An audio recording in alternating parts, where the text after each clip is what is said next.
morning and welcome. Thank you for joining us for our Conversations and Innovation panel. My name is Diana White. I'm the Director of Programs and Events at the Producers Guild of America. This panel spotlights some of the producers and creators behind the 6 finalist productions of the 2025 PGA Innovation Award. Now in its 5th year, the award recognizes the production of a noteworthy, impactful emerging media program that significantly elevates the audience's viewing experience. Before we begin, I'd like to take a moment to acknowledge the difficult circumstances many in our community are facing due to the recent wildfires in Southern California. Our thoughts are with all of those affected, and we encourage any PGA members watching who are in need of support or resources to visit our website at producersguild.org. For more information about the PGA's Fund for Producers and how it can provide assistance, we will also drop in the link to the direct website page for that. Now onto the program. It is my pleasure to introduce the 2025 PGA Innovation Award jury leads, Joanna Popper and Eric Shamlin, who will guide us through today's discussion with the 6 incredible finalists. Thank you all for being here, and let's get started.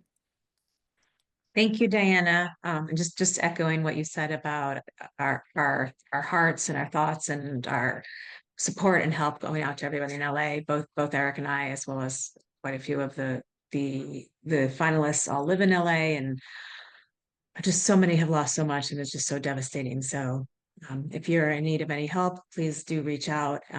And we're all here for you, and we're thinking of you. And in that spirit, this event is being recorded as more of a webinar because we know many people are not able to be here today.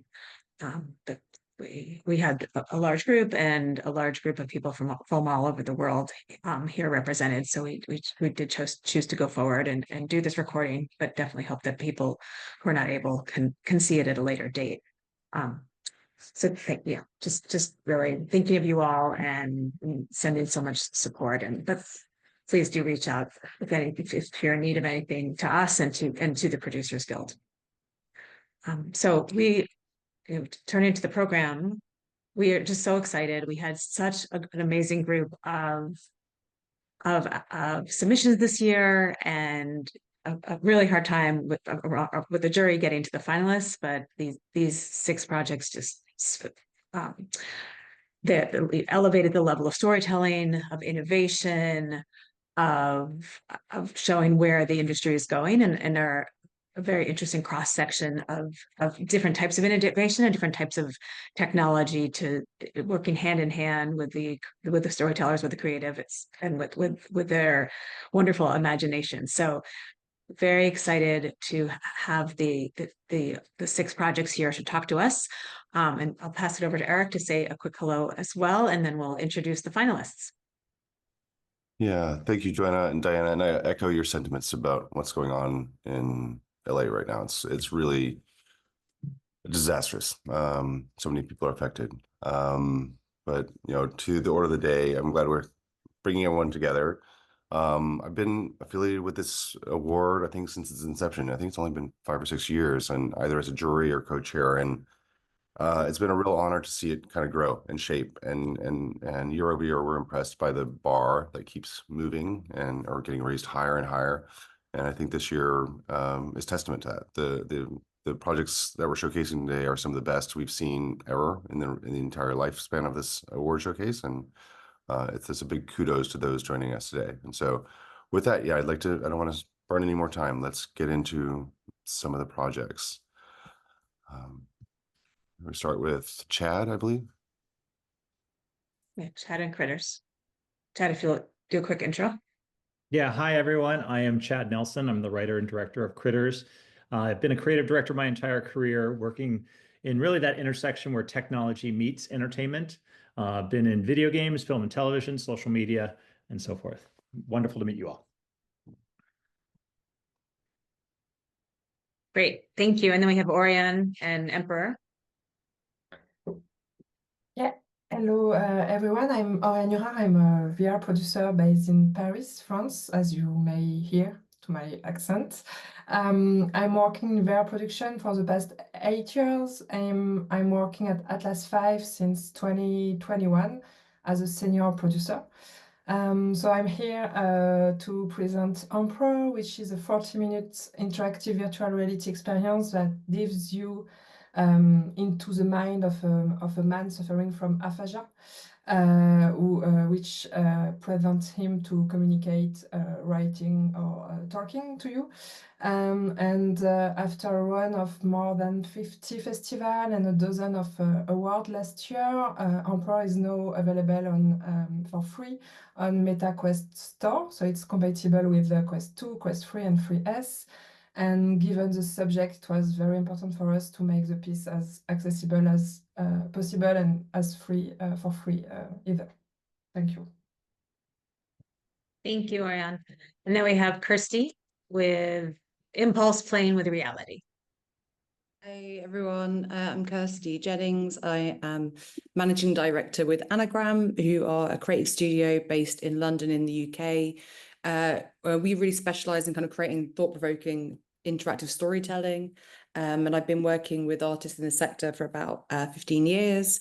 I'm executive producer on Impulse Playing with Reality, which is a 40-minute mixed reality experience about ADHD and looking around how all of us kind of make sense of the world. It's the second in a collection of works called Playing with Reality. The first was around psychosis and was called Goliath. And Impulse and Goliath are both available now on the MetaQuest store. Thank you. And next up, we have Orbital and Andy present. Hi, my name is Andy Merkin. I head up creative productions for arts and entertainment for Cosm. Cosm is an immersive venue with our first two venues launching, featuring both sports and arts and entertainment in Los Angeles and Dallas, with another two venues opening up shortly in Detroit and Atlanta. Today we're presenting Orbital, which is a 30-minute experience focusing on the holistic understanding that the 160 astronauts that have ever moved to space, 160-ish astronauts, have when they first turn around and see the Earth for the first time. Happy to discuss the process of creating it and some of the challenges and creative approaches that we used. Great. Thank you. And then next up, we have the Pirate Queen with Lucy Liu, and we have Eloise here to speak about it. Hi there. I'm Eloise. I'm the director and exec producer of The Pirate Queen, which is a VR experience produced by Singer Studios and Meta. It's an Emmy-nominated VR experience about a woman who married the leader of a fleet, and when he mysteriously dies, she takes over and commands about 70,000 people in the lead up to the Opium Wars and becomes the most powerful pirate of all time. And it's a true story voiced by Lucy Liu. Thank you. And then last project to introduce, we have What If, an immersive story, and we have Shereif here to speak about it. Hello, I'm Shereif Fattouh, producer and executive producer for What If, an immersive story, as well as executive producer at ILM Immersive. This project was really a collaboration between Marvel, Disney, and ILM, and was the Disney Plus's kind of first immersive episode of an animated TV show based on the What If series, of course. And it's about an hour long, and we have it exclusively currently on the Apple Vision Pro, available for free.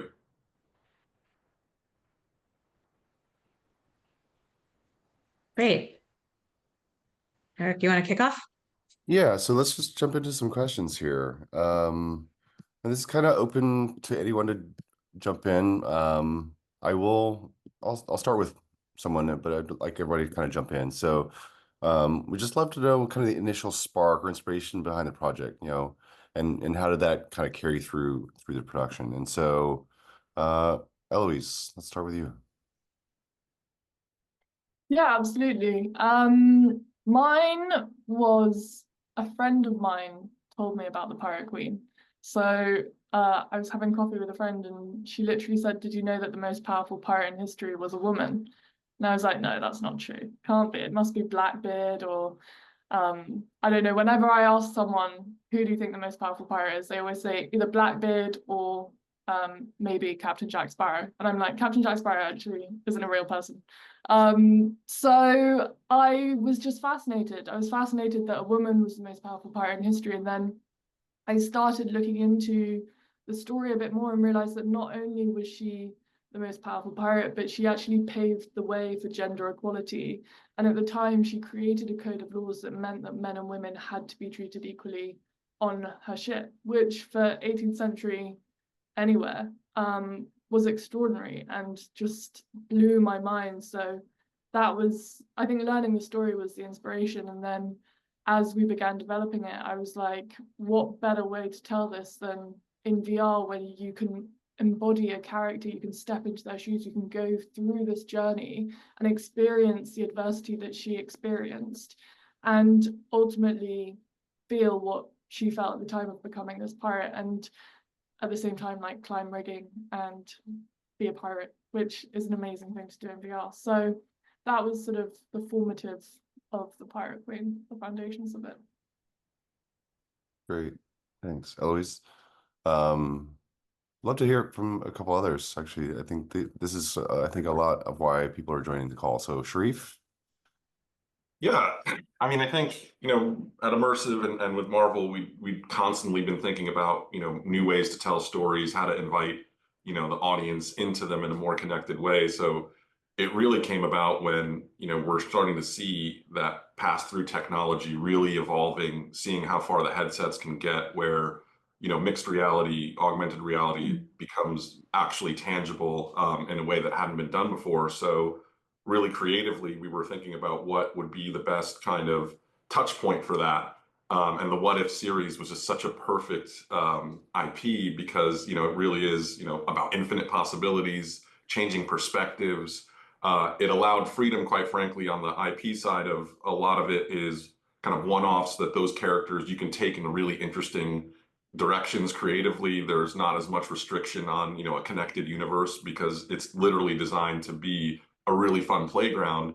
And so it's just having, our director, Dave Bouchard, just really passionate about bringing together, kind of concepts that had wanted to be touched on in the series and the show, but we, having that platform of being where you have some level of engagement, where they're coming into you and really joining that adventure in a different way of, kind of traversing the multiverse. It just was such a great fit that everyone was inspired right away. And then we have to actually figure out how to do it. But it was a very natural kind of creative fit for the medium. And so once we had established and kind of found that storyline and really kind of doing more of the traditional story development, it really got down to, because it was an unreleased hardware, with the Apple Vision Pro, it was challenging, very challenging on the technology front to really understand lots of experiences we all have had in VR platforms, that have been existing, but kind of learning a new tech stack and different types of technological workflows was just it was tough.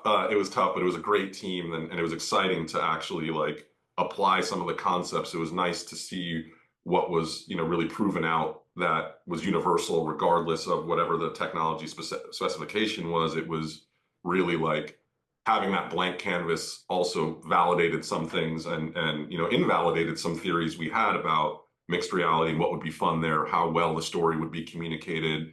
Things just like, how long do you want the character to talk at you?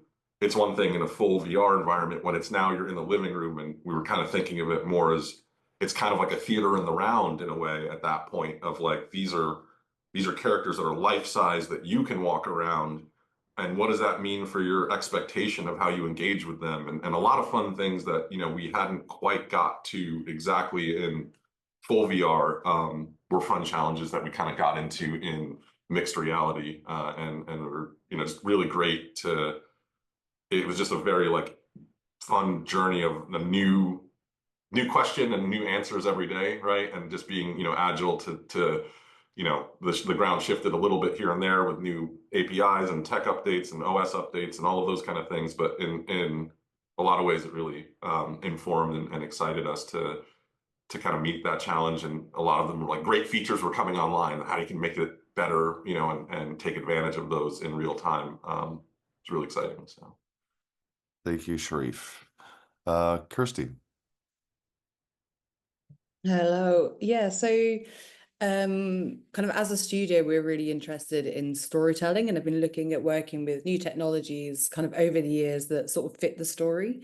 And prior to Impulse, we made a piece called Goliath that I mentioned before, which was a virtual reality piece focused on psychosis. And we had really amazing audience responses to it. I think that was one of the main things that we knew we wanted to kind of go further with these works, and we're creating a collection of pieces called Playing with Reality. And these are all looking at, I guess, kind of mental health, but different ways that the mind works. And ADHD was the next one we wanted to look at, with a lot of people on our team having lived experience and kind of a lot of research that we've done along the way. And we've been working with Meta for a while too, and the Quest 3 was coming out, which was mixed reality. And for us, it felt like that and this kind of focus on ADHD was the right mix in a way of being able to use the pass-through layer of the technology to look at how you kind of process the world around you and what that brings into the storytelling. And it also has this kind of great way of when you can switch sort of back into virtual reality to kind of play with different modes of thinking and different elements of the storytelling too. So that was a really key part of it for us, and was looking at how do we do this? How do we kind of get the audiences to live the central question of the work, which is like, how do you process the world around you in a way that kind of enables you to have more empathy, but more of an understanding that actually the way you perceive the world and how you kind of process information isn't necessarily the same as others around you too. Great. Thanks, Kirsty. Oriane. Yeah. Actually, Emperor is based on a true story, which is the story of the co-director Marion Burger and her father, who had years ago a severe stroke that left him hemiplegic and aphasic. And so what aphasia means exactly that he understands everything, but he can no longer make himself understood, either writing or talking. So it was, yeah, at least I think it was a dozen of years ago. So it took a long time to Marion as her daughter to process the story and trying to write something. And when she and the co-director Ilan Cohen came to see me with the first draft of the piece, actually all the creative intention was already there, not exactly at the same place as in the final experience, but everything was already there. And it was very clear for me that it was already written for VR. It was already designed for VR, even though Mario and Ilan never directed VR before. So it was very new for them. But from the first meeting, actually, we all agree here at Atlas 5 as well, that VR would be the best way to plunge directly into the father, his mind, and create a story also with a poetic and surreal touch, as we wanted to also break away from a very too realistic documentary approach. Great. Thank you. Andy, please. Sure. So we actually worked on Orbital with a group that came through what we have called the X Labs process, which is a development grant process used for pitching projects. It was a selection from a group called Planetary Collective, directed by Guy Reed.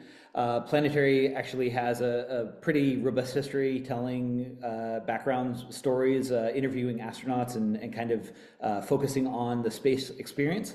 COSM actually, through our pedigree from about 5 years ago when we were founded, was through the acquisition of a couple of planetarium companies. So it more or less aligned with our ethos, and we helped develop that process creatively with Planetary Collective, and ultimately onboarding their production partner Kuva, who are the ones that produce the actual frames from it.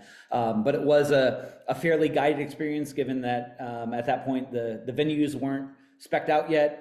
We didn't know what the experience would be, the final delivery spec, what the creative experience would be in itself. So it was a collaboration among the three groups. to ensure that you know, the original story that was defined by Planetary Collective actually made it all the way through, and that the first screening of it literally was the first art show that we had in the venue, and to have you know, former astronauts from NASA and JPL in the area actually start to shed some tears. You know, that was validation that we were able to actually hit the intent on right on top of the nailhead there. So it really was a journey over about a year and a half to produce this while the venue itself was being developed. Great. Thank you, Andy. And then I believe last but not least, Chad, please. Yeah, so how Critterz came about was when DALL-E 2, which was one of the first text-to-image generators, was released by OpenAI, I was able to get access to it early on, and I was really just fascinated with just these little characters, these little critters ultimately living in this forest. And so I just started creating character after character. And as I was creating them and modifying them and tweaking them and personalizing them, I started imagining, well, who is this character? What is their backstory? What's their little personality? And so you just, as you kind of, like as an animator, as someone sketching, you just start kind of imagining their voice and how they speak and so forth. And then it hit me, I'm like, oh, this is a classic case of me being like some sort of interpreter assuming who these characters are. I actually don't know who these characters are. They should tell me who these characters are. And then it hit me, what if I was this David Attenborough type?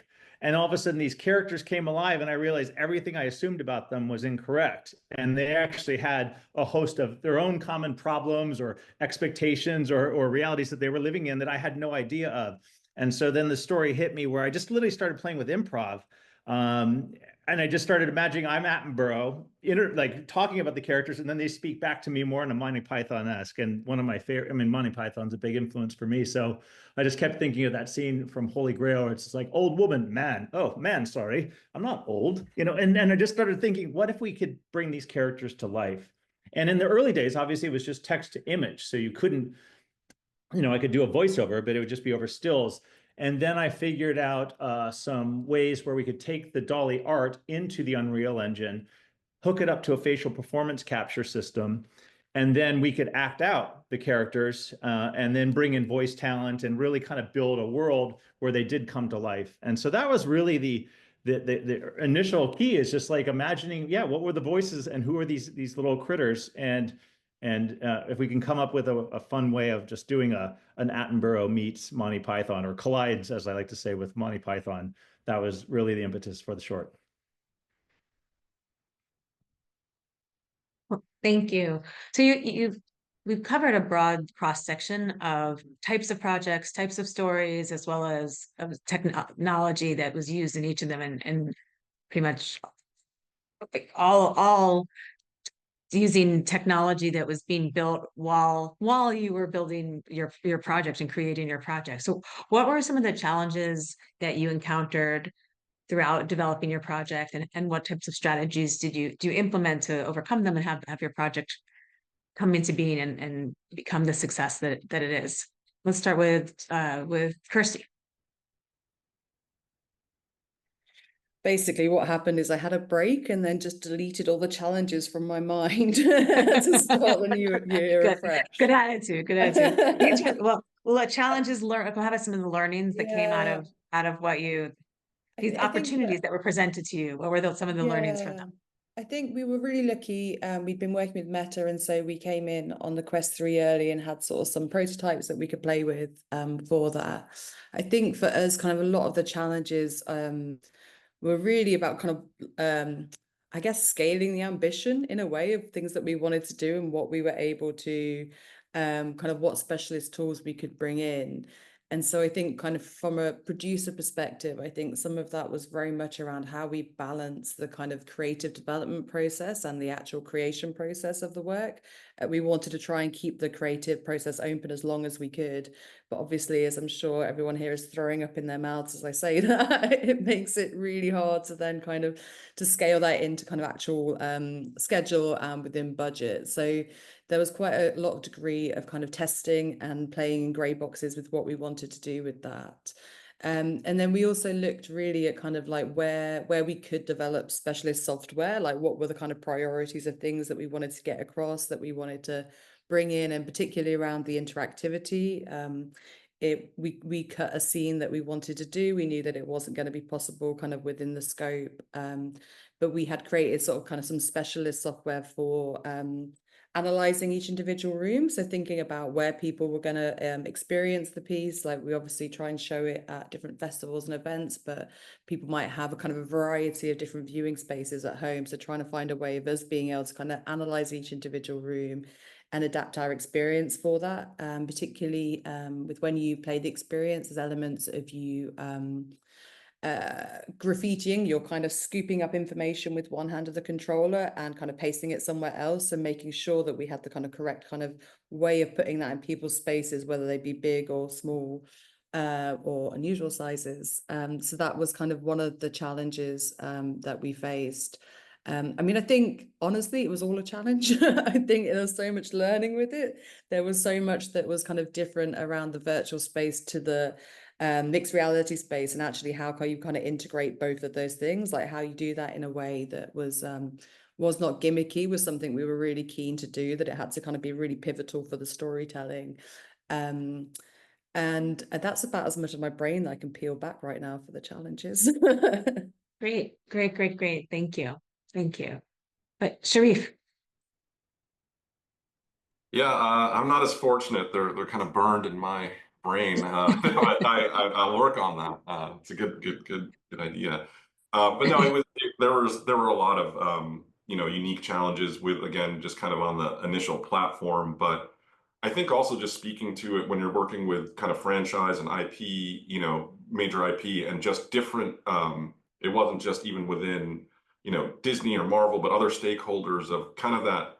There's a part of education and just understanding of it's not necessarily traditional filmmaking, like it is a software product at the end of the day. And as you kind of have more touch points with other aspects of like traditional linear media at times, but on the other end of the spectrum too, because we were doing, very, kind of specific creative around, an IP and with story at its center, there were technology partners that's like, there has to be kind of a bridge of understanding why we need certain things, or just to be on the same page and alignment of it. It's really important for the story, for the creative process, that we have some of these questions resolved. It's not just like a food delivery app that is going out, right? Like this is a thoughtful project that we really want to have at the highest quality. So to me, it's a lot of the challenges end up being when you're working with newer partners, of just getting everybody on the same page, of like aligned on the goals. I think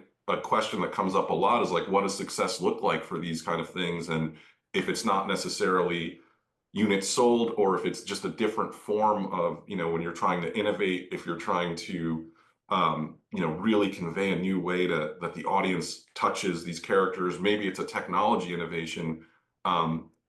It's innovation can mean a lot of things to a lot of people, and just having that alignment, especially from those building it. It's not just external stakeholders. It's like, is everyone on the development team and everyone in the creative room, do the writers know really everything that we want about where we want to take it? Does the lead engineer and lead designer, is everyone just kind of on board with, there's so much, when the scope gets kind of large, it's easy to focus and silo. So I think for me as the producer of the show and our production team and with, alongside all of our leadership, just really making sure that everybody was on the same page. And there are things that we had to pivot to based on a limitation on an OS or something like that. And it's like, let's still stay true. Like, what are our core pillars? Like, that's why we established them. What are our, things are going to change, but we always kind of went back to our core pillars and like, our mission of what we're trying to do, to make sure that we kind of like don't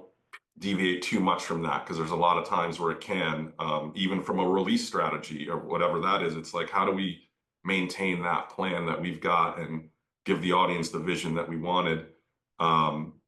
One last thing I'll say on that is, it was kind of a blessing and a curse, is because it was a lot of like early development, we couldn't focus test as much as we wanted.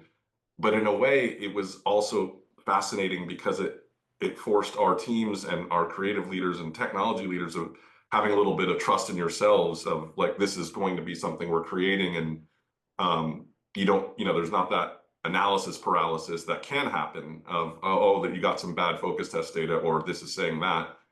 There's tons of value in it, but it's like we didn't have much of a choice. Like we couldn't do it. So it was kind of okay, we'll have to just trust ourselves on that one. So that was unique. Anyone else want to share some of your opportunities, challenges, and learnings? I'll go. Eloise. Oh, Eloise, go ahead, and then Chad. Yeah, I mean, I really resonate with what Kirsty was saying. I think every project is a bit like having a child in the sense that it's incredibly painful to go through.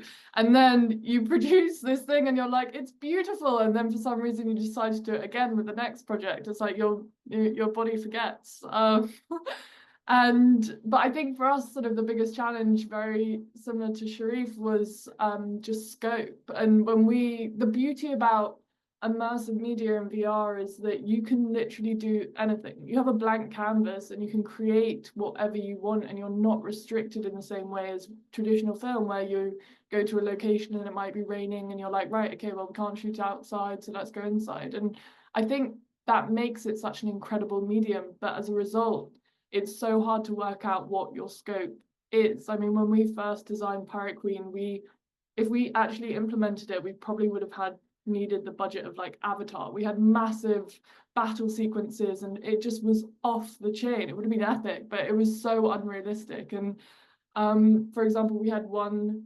idea of, when you're a pirate and you can swing from one ship to the other, and we basically had an idea that we would create a rope swing, and our programmers literally created this rope swing so you could jump from one ship to the other. And then I couldn't even like experience it. I just looked at the video and thought, just watching the video made me so nauseous and feel so sick. And I guess that's one of the other challenges with the tech, is that it's still so new that everyone is trying to find out what's fun. So needless to say, the rope swing idea was cut. But I think it's this new playground that we're in, where you can explore and create whatever you want. And at the same time, everyone's trying to sort of work out how to create experiences that are both really meaningful and also like very visceral in VR. And I feel like we're new explorers in a way, trying to work out this split space and trying to work out what there is to do in it. And it's, both challenging and very fun. Yeah, on that playground theme, in terms of just the endless opportunities, one of the things that was really fascinating about embarking on a animation project where all the art was essentially built through an AI tool, we really didn't know all the limitations. And so one of the first questions I got from OpenAI was, when presenting it to them, was, well, show us what it visually look like when it's in motion. So I put together a scene or a shot of like an animatic or a nice visual vertical slice, if you will. And I showed it to them and they said, well, that looks great, looks beautiful, but we really want the film to be funny. And it needs to be funny and memorable. And at the end of the day, the technology should not even be what they're talking about. Like, we actually don't want them to talk about the technology. We want it to be like the writing and the comedy. And like, that's what we really want them to remember. And I was just sitting there listening to this meeting. I'm talking to one of the largest AI companies in the world. And they really don't even want the technology to be the showcase, which I was like, okay, that's amazing. And I'm like, also, there's no technology slider for comedy. I mean, ChatGPT I couldn't just quickly adjust the comedy, and they want it in a month. And so one of the things that I was like, okay, I don't know how limiting this technology and this production path will be, but we don't have time to do a real script rewrite and to bring in another comedy writer and do a bunch of punch-ups and so forth. But I did have a friend who does a lot of animation work. And I said, why don't you come to the VO recordings? And obviously we're gonna get the script, and let's just do a lot of improv. Let's just do a lot of improv with the actors. And as you're hearing them, new ideas will come up, and let's see if we can find something. And what I found in this process was that spirit of just actors being able to kind of fall into their character and play. In the world of animation, that's sometimes so difficult, and it's so expensive when all of a sudden a brand new idea comes up and you're like, well, we can't do that. It's just, that would be, that's another $30,000 that we're going to need to build that scene or that character. And what I found with the path that we had with using Dolly and then going into Unreal is that when they came up with ideas, we weren't really limited to them. And all of a sudden, a whole host of new ideas formed in those improv sessions that we got into the film in basically under a week. And so to me, that was where it's like, I love the spirit of play and creativity driving ultimately the best outcome, and not feeling that technology binds you to what you had captured or what you originally wrote or what you storyboarded. Because, you know, as we all know, the art of humans coming together and creating together to me is so fundamental in creating what I think would be something far more memorable. And too many times technology just stops you from that, or because you're just so limited with time or budget and so forth. So I just thought that was a really unexpected surprise through that whole experience.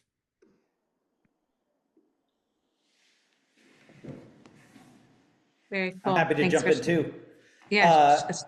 Thanks for sharing that, Chad. Especially just comment on that, especially as, you know, there's so much conversation about the relationship between humans and AI.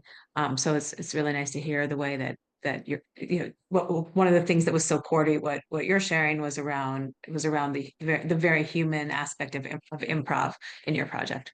Yeah, and just to be clear, they didn't want us to use any sort of GPT or chat GPT to write the script at all, like at all. So like just it is like, again, the company that's creating this system is like saying, no, make it all driven by just human creativity and performances. And so I really appreciated that.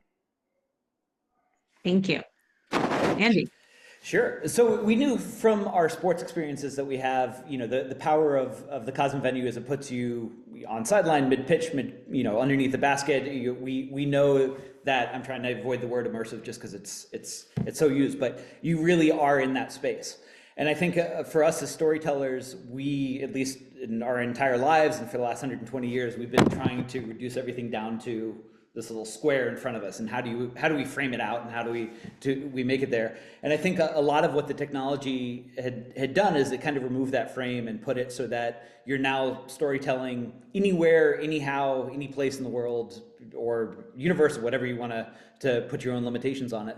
So a lot of our approach to it was, if we're bringing people to space and we're having them turn around and look at Earth for the first time, you know, we got reports of astronauts almost having hallucinations, being able to see things that you couldn't actually see with their human eye. But it was just that sense of interconnectedness that, again, only 160 some odd people had ever experienced before.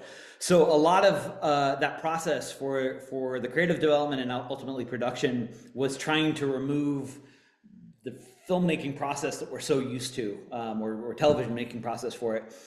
So we had to use a whole bunch of tools, given that the venue wasn't built yet. Yes, we had a VR app to it. That helped us with layout. It didn't quite tell the fidelity of that 12K plus image that we're developing. Didn't put you next to the little kid that is giggling hilariously at whatever the beat was, or you know, that social experience for it.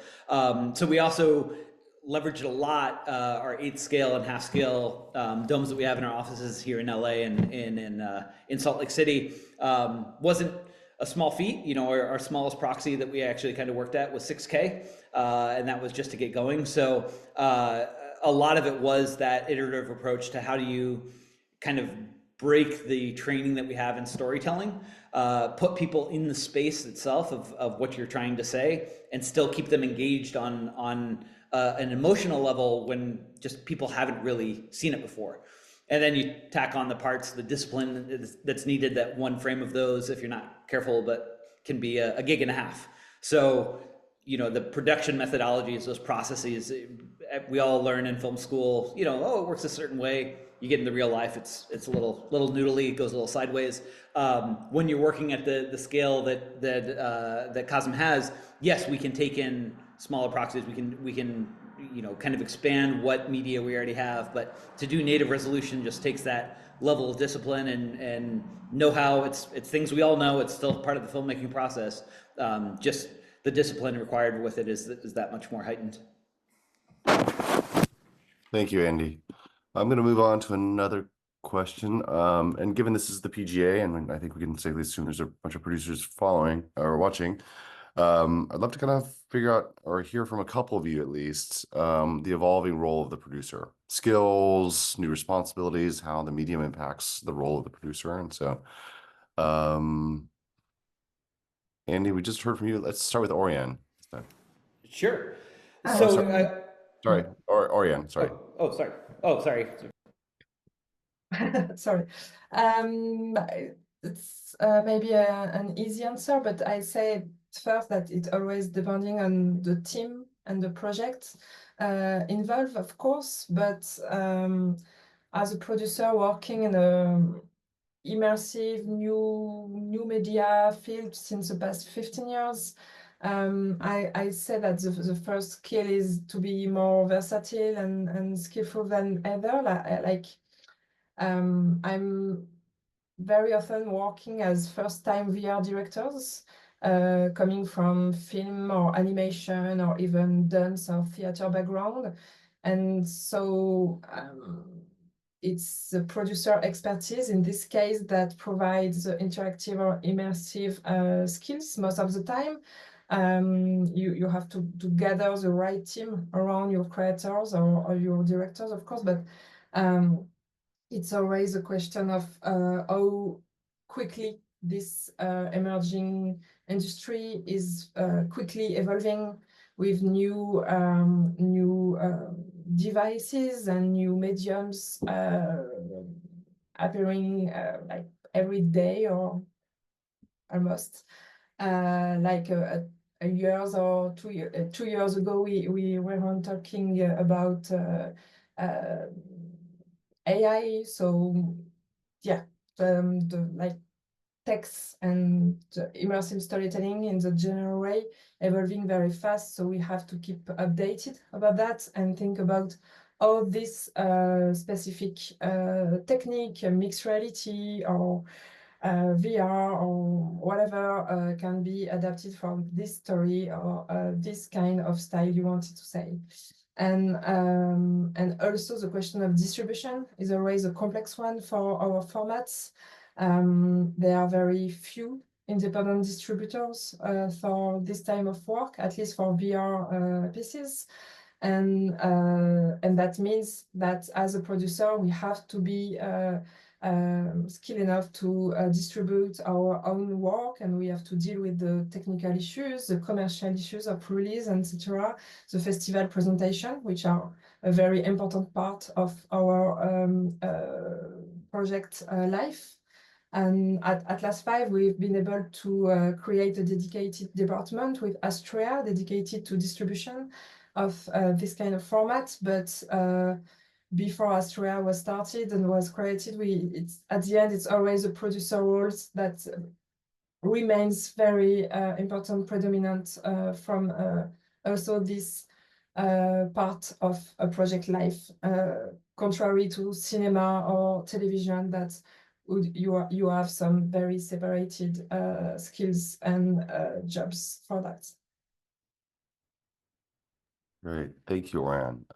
Chad, also, I'll try to go quickly. One thing that we learned in this is because obviously we use real voiceover talent. One of the things that we hadn't realized that we hadn't negotiated, or even the agents hadn't negotiated, is what happens when working with AI, when working with voice talent? How do you have to restructure those contracts? This was the very early days. No one had actually gone through this. They, as you can imagine, the agents of the talent were concerned that, oh, if OpenAI is funding this, is OpenAI suddenly now have rights to their voice to now use in future versions? And really, at the end of the day, is figuring out all that legal language to just get for PR usage and social distribution was really the challenge. But that honestly took about as long as it took to make the film in its entirety, was just negotiating those voiceover rights. And so I think, again, for producers, it's just understanding really at the end of the day how you're going to utilize the talent in terms of their voice or any of representation. And then when it is utilized by the technology, being transparent and working with their clearly attorneys on both sides to really make sure that goes as seamless as possible. Otherwise, it could just churn and you might never even get that thing off the ground, just because of again those legal issues. So that was, again, a lesson learned. I would just say, as producers, and the industry is also learning together. This is even pre-strikes when we did this, so clearly we're a lot further along with that. But that was definitely something I would say for producers to really understand how usage and the actors and their talent might be implemented within the technology, and making sure that's clear and transparent. So many important points being raised. We're going to move to Q&A in a few minutes. So if anyone in the audience has a question, feel free to drop it either in the Q&A area or in the chat, and we'll try to get to all the questions. And for everyone on for all the finalists, if we're just speaking about distribution and audience and audience engagement, if you have we talked at the top about how to view each of your projects, but if you have a link or where to see it and you want to drop it in the chat so that everyone can see it, that would be great too, to give everyone just have all those links right here. And as we're talking a bit about some what's different for producers in the context of emerging media, with the new responsibilities, what this new ground. So based on your experiences here, what two-part, but what trends and advancements do you see shaping the future of innovative storytelling? And then, in that same context, is there any important guidance that you would give to audience members who are perhaps embarking on this for the first time, or have worked in some forms of innovation and are looking at continuing to expand and work in new areas and new projects? Who wants to start with that one? I'm happy to comment on that a little. I think it's kind of tied also just in like kind of how the role is evolving for production. I think as we're seeing in immersive content and just technology in general, I think that it's really becoming important to really have kind of expand across the spectrum of responsibility, really being, I think, the most value production teams can provide and producers can provide is really being that kind of point of contact to get all of these various disciplines together. I think that there are different projects have different needs, but being able to have that bridge of the creative and the technology, like they can't be as siloed, like where it's like it's very difficult to think of a concept of just going off and building a story and then a development team goes and builds that product, and when it's coming to this intersection of how intimate the agency of what a player or a user is doing and an audience, and how much technology is being used in it, and all the different partners that are involved. I think that it's very important that I would advise producers to be bold, to be involved hands-on across the spectrum of the development process to ensure, because ultimately the product needs to succeed, and I think it's really getting involved in all aspects of it is critical, not siloing off and handing it across the fence. Yeah, I'd agree. I think I kind of like building on what Oriane said. I think there's so many challenges. I mean, the thing that I find particularly hard is sort of juggling the financial models and the business model for what you're doing, because it straddles quite a lot of different things. Sorry, my analogy was going to be bad then. And so I think trying to figure out, why are you making this? Is it for impact? Is it for a kind of business model? Are you looking for returns? Is it just for audience impact in terms of like visual and kind of response? I think that kind of helps sort of lead where you're sort of putting that effort slightly as well. Then definitely to have that, I think the thing that Shereif was saying earlier about having this kind of core pillars across the project, I think is really key, because it can go in so many different directions and there are so many different voices there. So I think trying to hold on to exactly what it is you want to do and why you want to do it is really important. And just like, navigating the challenges, I feel like there's a conversation at kind of every event about what kind of the best way of distributing now is, or what people are after. And I think that if you're particularly a small company, it kind of can dilute where you're trying to go, and you end up trying to do a bit too much at one time. So I think sort of trying to be really clear in what those kind of goals are.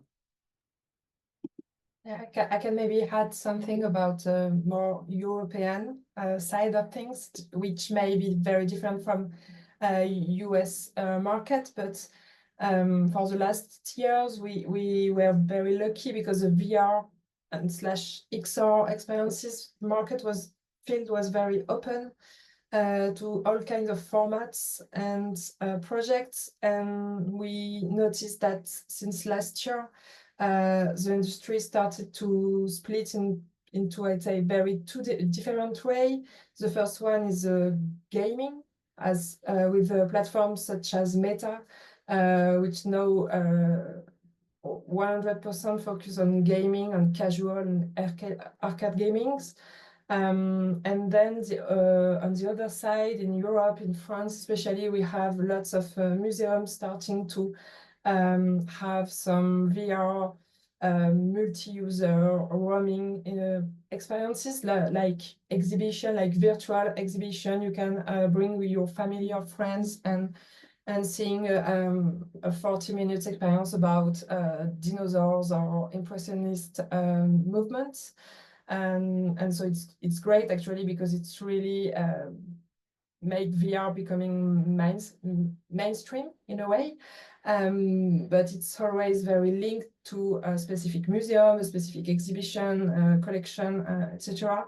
And in the middle, we have projects like Impulse or Impro, which is how to find finance actually, how to distribute on the store, because we're not a game.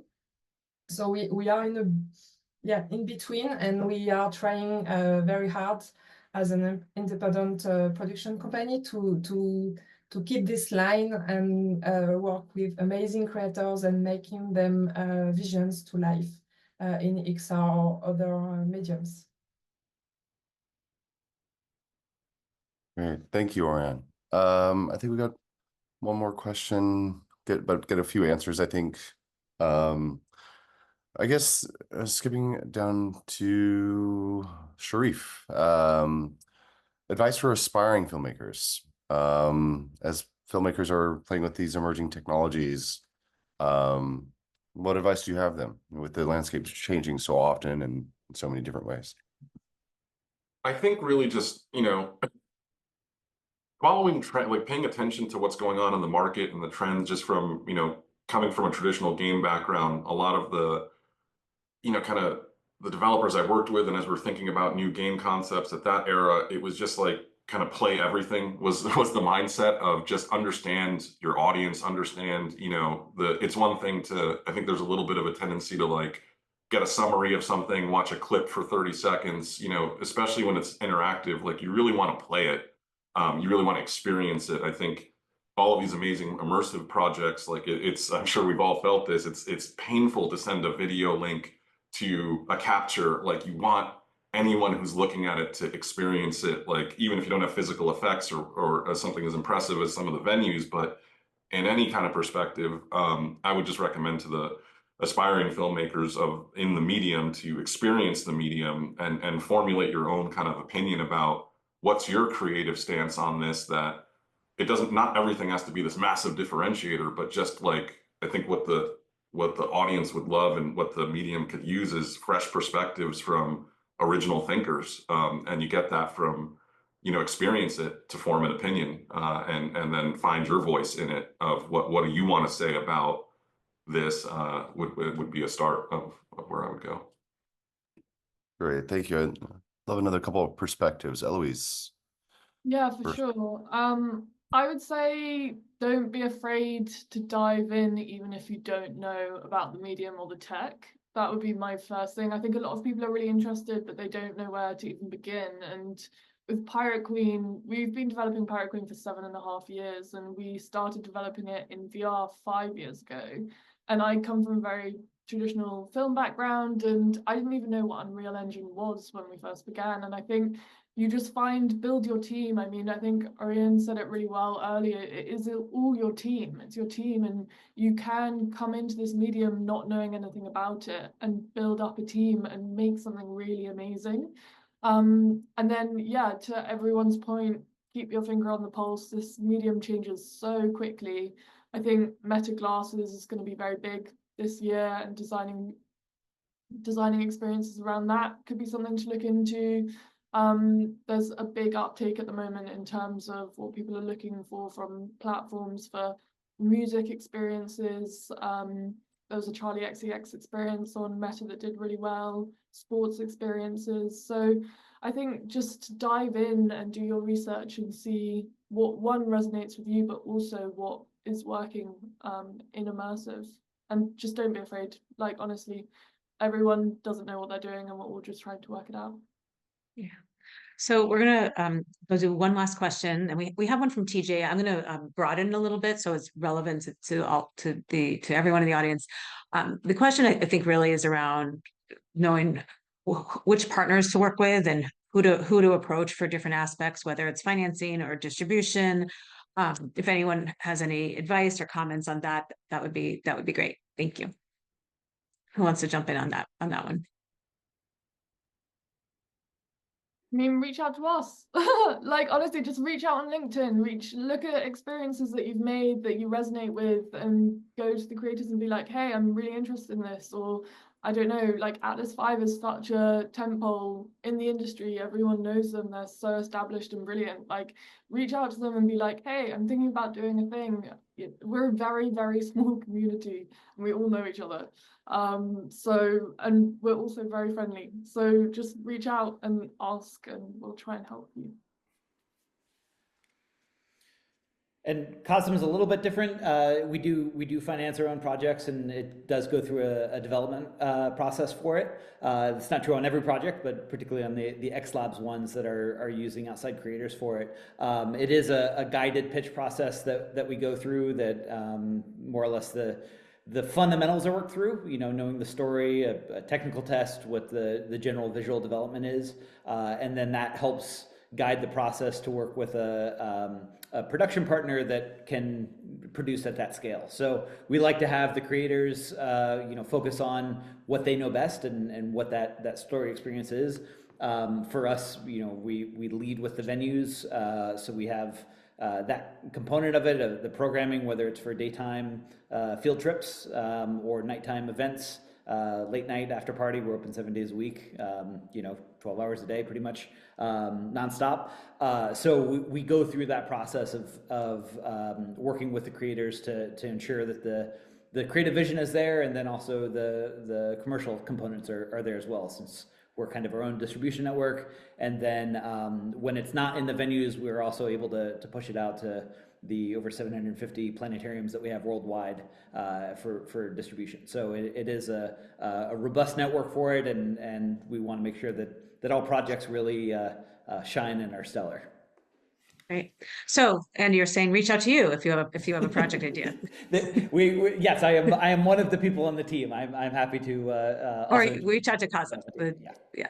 Okay. Well, thank you all so much. This has been fantastic. We're so inspired about these projects, about the work, about the innovation and the learnings and everything that you've shared today. So generous with your time and with your insights. Thank you. Thank you. Thank you. If you're in LA, please stay safe. If you need anything, please do reach out to the Producers Guild. And, you know, please, you know, a big part of this is creating community. So please stay in touch, follow everyone here. And the winner will be announced at the nominee celebration in Los Angeles on February 6th. So please join us there. So thank you to my co-chair Eric for all of the partnership that we've done in this project, and to the jury who I don't think we've officially announced all their names, but they'll be announced soon, and they were just amazing and so insightful. So congratulations again to each of you, all 6 of you, and all of your teams for being the finalists. And thank you everyone for coming today and for your time. And the recording will be available. So anyone who joined in progress, you'll be able to see it then. So again, big thank you from the Producers Guild. Thank you so much. Bye. Merci Thank you, beaucoup. everyone. Bye.